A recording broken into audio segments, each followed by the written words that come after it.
नोंथांमोननो आं दिनै मोनसे बर'नि स्पेशल ओंख्रि नारजि एंखुर ओंख्रि संनाय बेखौ दिन्थिलांनो नागिरदों। बे नारजि एंखुर ओंख्रिखौ माबोरै सङो बेखौ नोंथांमोना नायलांदो। नारजि एंखुर ओंख्रिया बर'नि मोनसे स्पेशल एबा गोदोनिफ्रायनो आबै आबौनिफ्राय सोलिबोनाय ट्रेडिशनेलि मोनसे नागारनो हायै एंगारनो हायै मोनसे गोथाव मिलौहाब जोबोर आंगो ओंख्रि। बे नारजि एंखुर ओंख्रिखौ माबोरै सङो नोंथांमोनहा नायलांनो हासिगोन। Hi guys, welcome back to my YouTube channel. Today I'm going to show you the narji engkur. That means dried jute leaves curry. It is the famous curry of Bodus. It is called the narji engkur in the Bodo language. It is the very medicinal curry for Bodus. The sugar, diabetes, high pressure, allergic, and some worm, everything disease are curable by this curry. Biyo engkur, be engkurखौ सुनानै लाबाय मोजांनो।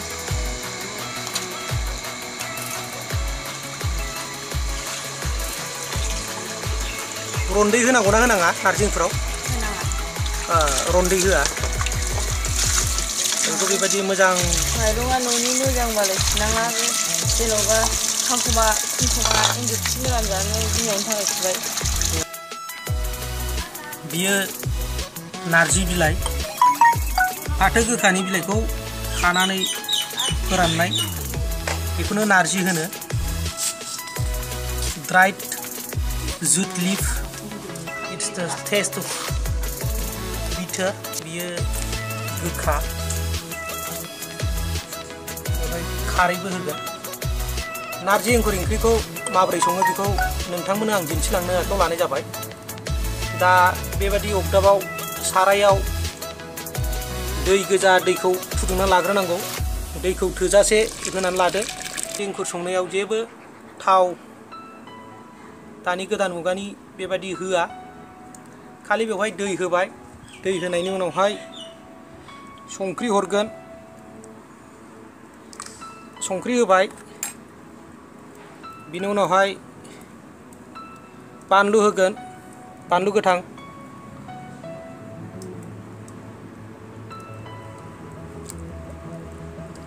बानलु गोथां होनायनि उनावहाय हालदै होगोन, turmeric powder, green chilli होबाय। दा बेखौ होखांनायनि उनाव बेखौ ग्लाब ग्लाब गोदौजासे फुदुंगोन। दानिया जों दाखिनिजों खोलोबजों खोबनानै लानोसै। बियो 5 एबा 10 मिनिटसोनि उनाव ग्लाब ग्लाब गोदौगोन। जेब्ला गोदौवो अब्ला बै सुनानै लानाय मोजां एंखुरखौ होगोन आरो एंखुरा जेब्ला रुइयो अब्ला नारजि गोरान सिफ्लेनानै लानाय बेखौ होसनगोन। बिदिब्ला नायलांबाय थादिनि। जोंना नारजि एंखुर संनाया दहाय नैबे सारायाव दैखौ फुदुंग्रोनानै लादोंमोन, दुंहोदोंमोन। दा बे सारायनि दैया गोदौबाय। बेवहाय एंखुरखौ होबाय जोङो। नै सुनानै लानाय बे माइरं आलुआ एबा मोजां माइरंनि न'नि माइरंनि एंखुरखौ होनाय जाबाय। दा बियो 10 मिनिटसोनि उनाव गोदौनानै मोनगोन, ग्लाब ग्लाब गोदौगोन। जेब्ला बियो गोदौनानै बे एंखुरा मोनगोन, बे एंखुरा गोदौनानै अनला ओंख्रि बादि जायोब्ला बेवहाय बै फोराननाय नारजिखौ गेस्रेम जानायखौ बेवहाय सिफ्लेना होगोन। दानिया जों खारदै होनोसै। नै खारै खोस्लिसे खोस्लिखौ जायगा लायै जायगा गारबा बुङो। दा गारबासेनि समान जों बेवहाय खारै होबाय। खारै होनाय लोगो लोगोनो गोजा जाबाय। बे खारैया बेसर खारैमोन, बेसर साबाखौ सावनानै बानायनाय। दा दानि दिनाव गोबां मानसिफोरा खारै गैयैलाय सदाफोरखौ होनानै जायो, नाथाय सदाया देहानि थाखाय मोजां नङा। सदाखौ जानो नाङा, सदा जायोब्ला मोदोम बुयो। नारजिखौ जोङो नैबेबायदि नैबे संनाय सारायनि सायाव दाखिनि सायाव बेखौ फोराननानै लाग्रोबाय। बे अरनि दो खोबग्रा बे दाखिनिनि दुंनायजों बियो गेस्रेम जागोन। बेखौ दा दान्दिसे उनाव सान्द्रियाव लानानै बै एंखुर संनायाव सिफ्लेनानै होगोन। जेब्ला गेस्रेम जायो अब्ला बे नारजि बिलाइखौ सुनाय जाया। बेखौ गोदो गोदाय खानाय समावनो मोजां सुखानानै फोरानखानाय, बेयाव जेबो मैला गैया। दहाय जों सारायनि दाखिनि एबा खोलोबसायाव फोराननाय नारजिया दा गेस्रेम जाबाय। बेखौ नै बेबायदि आखाइजों दोखो दोखो सिफ्लेनानै लाबाय। इट्स द dried jute leaves. It has scratch and making just like powder. It will be given on the that's boiling curry. It's called in Bodo language narji एंखुर ओंख्रि। दा बे नारजि एंखुर संनायाव मोनसे फर्मुला दं। नैबे गोदौनायनि सिगां एबा गोबाव नारजिखौ होनानै गोबाव सङोब्ला बे गोखाया ओंखारगोन, आरो मोनथारनोसैयाव बेखौ एसे सिफ्लेना हरोबा गोखाया खम जागोन। नाथाय मोननैबो रोखोमनि ओंख्रियाव देहानि थाखाय मोजां खामानि होयो। सोरबा गोखा जानो हायाब्ला बेखौ खांनोसै समाव बे नारजि सिफ्लेनायखौ होनांगौ, आरो सोरबा गोखा जानो मोजां मोनोब्ला एसे सिगां होनानै सङोब्ला मोजां। बे नारजि ओंख्रिखौ जायोब्ला गारायफोरा थाब रानो, मोदोमा गोखा जायो। बे मोदोम गोखा जानायनि गुबै जाहोनानो जादों देहायाव डायबिटिस एबा सुगारनि बिबांखौ कन्ट्रल खालामो। मोदोमाव सुगार एबा डायबिटिस मोदोमा गोदै जायोब्ला गारायफोरा थाब राना, नाथाय बे नैबे नारजि ओंख्रिखौ जायोब्ला गारायफोर एबा बेफोर बेमार आजारफोरनिफ्राय जों रैखा मोनगोन।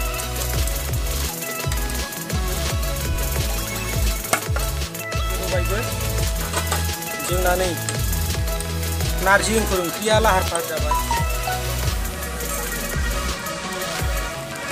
गोदोनि माहाजोनफोरा दैज्लां बोथोराव सप्तायाव खेबसे नारजि एंखुरखौ जायोमोननो। मानोना जों गायहेन उवालाव सौनानै जानाय माइरंनिफ्राय एंखुरा ओंखारनानै जमा जानानै थायो। बेखौ सप्तायाव खेबसे रां रुफाफोर बासायनो थाखाय मैगंफोर बायनो हायो, बेखौ सप्तायाव खेबसे दाहोना रुवाथिफोरनो माइ गायनाय समाव संनानै जाहोयोमोन। आरो बेखौ जानायनि गुबै मुलाम्फा एबा बेनिफिटआ नारजि एंखुर ओंख्रिया देहानि थाखाय जोबोर मोजां। बियो गोखा, जोंनि देहायाव थानाय बायदि बायदि बिजानु एबा जिउसाफोरखौ फोथैयो, जेरै सान्दुं नांनाय, लोमजाज्रो मोननाय, दुरबल मोननाय, बेफोरो बे नारजि एंखुर ओंख्रिजों गायो। आरो क्रिमि फिलौ जानाय बेफोरो गायो। मानलु मानला स्किन डिजिज जेरै हांगोमोर जानाय, एलार्जि जानाय, बेफोरो बे नारजि एंखुरजों गायो। नारजिखौ होबाय, नारजि होनानै बेखौ एरबानो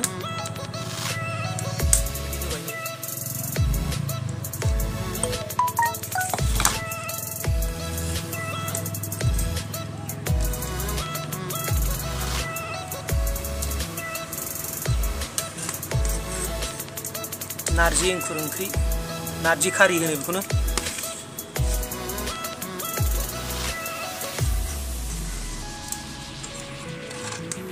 नुनायाव गोसोम सोमब्रोमब्रोम नुगोन बे ओंख्रिखौ, सोमब्रोम जाबाय हनै।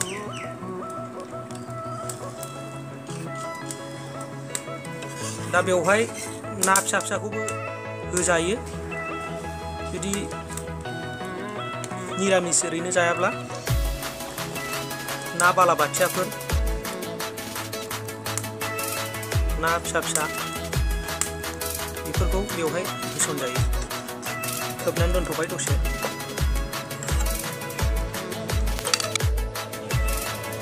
नैबे जिरा आरो मस्ला बेगर, सामब्राम गुफुर, हाइजें आरो गंगार दुन्दिया बेखौ होनाय जागोन।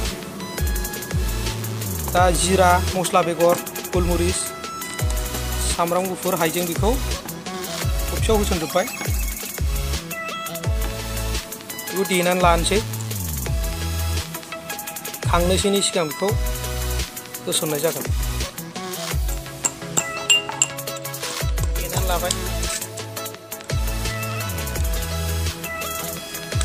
ग्लाब ग्लाब गोदौबाय।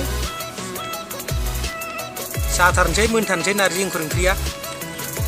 नारजि एंखुर ओंख्रिया मोनसे बर'नि आबै आबौनिफ्राय सोलिबोनाय मोनसे गोथाव मिलौलायग्रा ओंख्रि। ट्रेडिशनेल खारि अफ बड'स। बे बर'फोरनि मोनसे एंगारनो हायै गोथाव ओंख्रि, हारिमु।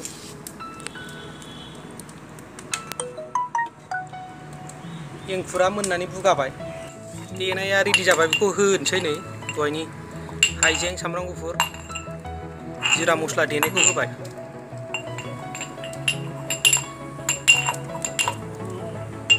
जाथारनोसै। गंगार दुन्दिया होबाय नै। गंगार दुन्दिया, लं करिएन्डार लिफ, भुटानिस करिएन्डार। गंगारफोरा बिराद जायो बेखौ, बेखायनो बर'फोरा गंगार दुन्दिया मुं दोनदों। दा सोरबाफोर नोंथांमोनहा नारजि एंखुरखौ संफेराखैब्ला दिनैनि नैबे ब्लग एबा भिडिअखौ नायनानै नोंथांमोनहा नारजि एंखुर संनायखौ सोलोंनो हागोन। नोंथांमोनखौबो संनानै जानो रोंसिगोन होननानै आसा खालामबाय।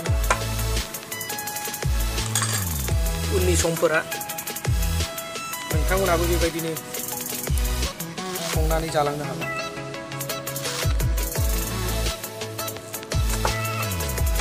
जोंना नारजि एंखुर ओंख्रिया मोनबायानो। बेखौ आं साखिनायसै।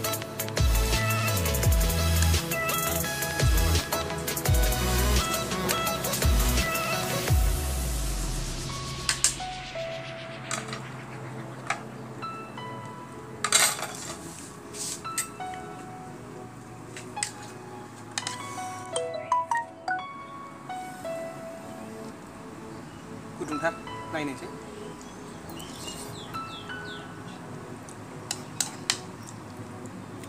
बिराद गोथाव, मिलौनाय मोनदों आरो एसे खाथो खाथो आरो एसे नारजि गोथांबो मोनामनाय मोनो। जानो जोबोर गोथाव बर'नि बे आंगो ओंख्रि नारजि एंखुर ओंख्रि। नोंथांमोना दिनैनि भिडिअखौ मोजां मोनदोंब्ला आंनि चेनेलाव लाइक, शेयार आरो साबस्क्राइब खालाम आरो आगदाथिंजाय थानाय बेल आइकनखौ थुनानै हो। अब्ला नोंथांमोना आंनि गोदान गोदान नटिफिकेसन एबा ब्लग्स भिडिअफोरखौ नुबाय थानो मोनगोन। गोजोन्थों।